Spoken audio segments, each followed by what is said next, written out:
you applying to college and wondering how to start or end your college essay? If so, in this video, I'm going to talk to you about good essay beginnings and endings. My name's Brooke. I've been an independent college consultant for over a decade and a half. I've helped coach students to awesome schools like Harvard, Stanford, Princeton, you name it.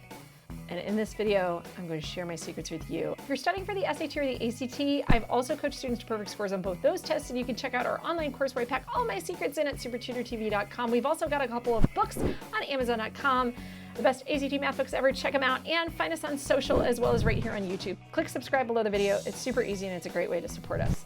And we appreciate all of you guys out there because we have the best subscribers, as I like to say. Let's get started. The first thing we're going to talk about is how to start your college essay. So the first tip that I have is don't freak out that you need to figure out the wonderful beginning as you start to write. It's often a kind of thing that develops after you've written a couple of drafts. Like a great opening doesn't just happen, so don't stress out if it's not coming to you. First write the essay, then find the open, okay? A lot of the time when I have students write typical essays, I find the best open isn't what they actually wrote in the first paragraph. Oftentimes we can completely scrap the first paragraph, or we can kind of come back to it because it's pretty typical. And instead, what we can cut to is some kind of juicy detail or interesting moment that originally came, say a paragraph down or 5 lines down or 10 lines down in the original essay. Usually that's where I start to really get into the story and get into the meat and get into like an interesting detail or an interesting moment. And then I can steal that moment or that detail and then pop it up to the top of the essay. And then that makes for a much more interesting read. Remember, these college admissions people are human beings. They like to be entertained as much as the rest of us. And they read these essays all day long. So if you throw them a bone and you entertain them and you suspend their interest for a little moment and you get them wondering what's going to happen next, guess what? They're going to like reading your essay more. And that's the goal of an open, to hook people, to grab them, to pull them in, and to make them wonder what's going on. Now, there's a fine line sometimes between the idea of writing a mystery and confusing people, so you want to make sure that you get some feedback on your essay. So if you are trying to build sort of a mysterious open, that you have others read it so that they're not completely confused. But sometimes that's a cool way to write an essay. Let me give you an example of how this might work. You might take like a detail of your story, like my face slammed into the water. And I don't know what's going on when your face slams into the water.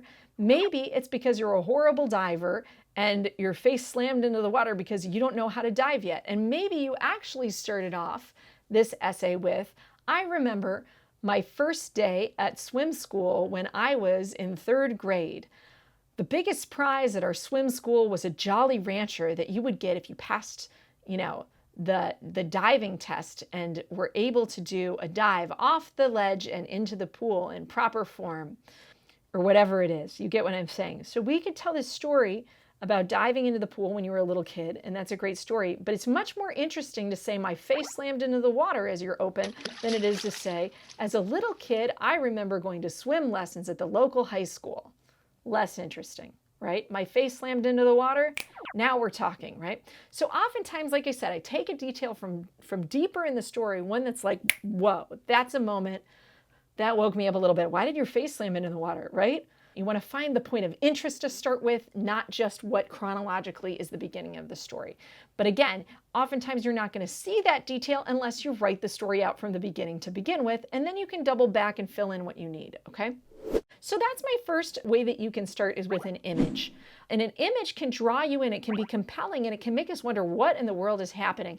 And you can kind of unravel what's happening without being super obvious at the beginning. And again, there's a difference between confusion and mystery. Hopefully you can nail the mystery. And then finally at the end of the first paragraph, I know, oh, this is what's going on, right? So that's one way to open. Another way you could start an essay is statistic. I had a student a couple years ago write a nonprofit essay, and he started his with a statistic that kind of opened my eyes to a problem that he then was going to solve.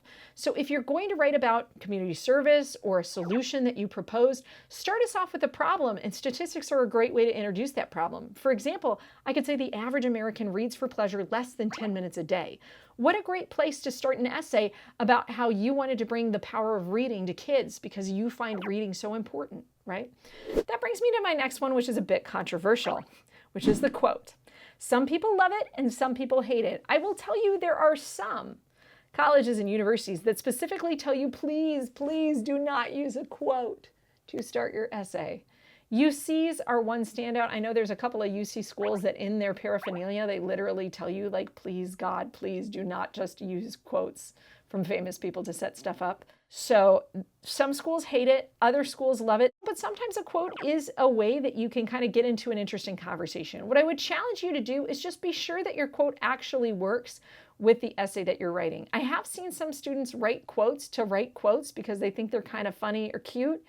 And the link between the quote and what they're actually writing is pretty shallow. So if that's the case, I would shy away from the quote. Quotes don't automatically make everything better, and sometimes they're kind of cheesy. But if you have a quote that's really interesting or deep, or it's scintillating in a way that it really cuts to the core of what you're trying to talk about and it starts an interesting conversation, you know, I think it can't hurt as long as you're not applying to UCs. A question is another way to start a discussion, and that's because questions can be so interesting, right? I could ask, why do I fall for clickbait if I despise it so much? I could ask, why do I eat sugar-coated jelly donuts each morning at 7 a.m. during band camp when I know they are bereft of nutritional value? And maybe it's about availability. Maybe that essay is about, well, I do it because it's available, and because it's in front of me, and because it's so tempting. But oftentimes there's tempting things in our lives that we don't want. And that's the irony of our human disposition, is that oftentimes what we want and what we want are different, right? What I want right now is different from what I want in the future. And being an awesome human being is often negotiating the space between those, and that negotiation is something called willpower. And maybe you write an essay about willpower, but you start with that question, which is kind of interesting. So asking a question could be an interesting open too, as long as that question is thought-provoking or different, or it really, you know, it's one of those questions where you're like, aha, I don't totally know, or there's some paradox there, or some irony, or something like juicy and interesting I want to pull apart, dig into, and talk about, right? Next one I'm going to give you is fun fact. This is not from a college essay, but it is from a short story I wrote in college. My great-grandmother was the 6th female to get her driver's license in Kansas City. True fact, but you can see how I could use that to start about how strong women are what I grew up with, and this is like a tradition in my family, and that could be a more interesting way to start that discussion than just, I've always felt that the women in my family were strong. That's less interesting, right? A fun fact like that is a more interesting in. A memorable nugget or theme. You can start with some sort of detail or memorable nugget or theme that then you sort of build the rest of your paper around.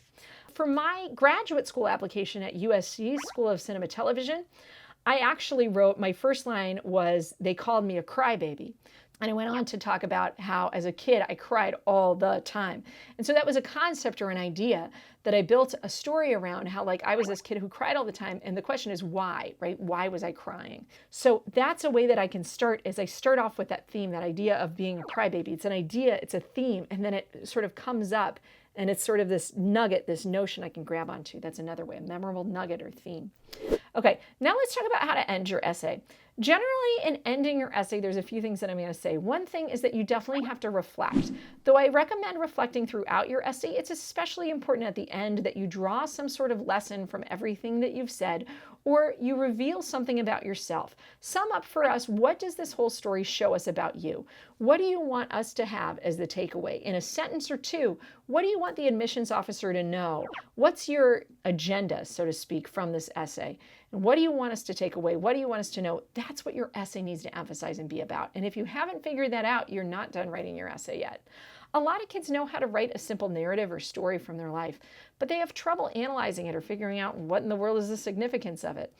That's really what you've got to figure out when it comes to your ending, or at least by your ending. And like I said, the other thing is that you always want every essay on your application to say something about you and to have an agenda, to have a purpose, right? And the purpose is to tell this admissions people something about you that otherwise they would never know. Something awesome and wonderful about you. What is that awesome, wonderful thing? That's what your essay has to sum up. And if you're having trouble ending your essay, chances are you might not have found what the purpose of your essay is. And if that's the problem, then that's actually the problem. It's not that you don't know how to end your essay.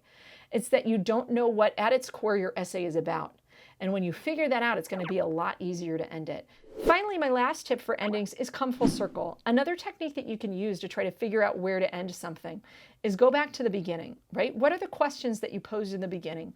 What are the themes, the metaphors, the images that you used in the beginning? What's even the story context you use in the beginning, and can you come full circle to that? If you brought up like a color or a theme or an image or something in the beginning, you know, my face slammed into the water, come back to your face in the water. Now my face glides into the water, right?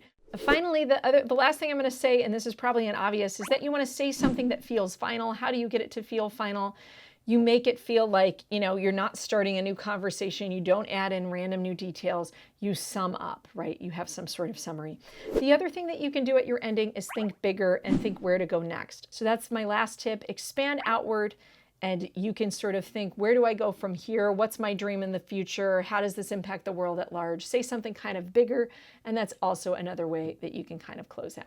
I hope you guys found this video helpful. If so, please give it a thumbs up. Good luck starting and finishing your essays. Let us know how it's going in the comments section. Tell us what your tactics are below, and I will see you guys next time. Watch more videos.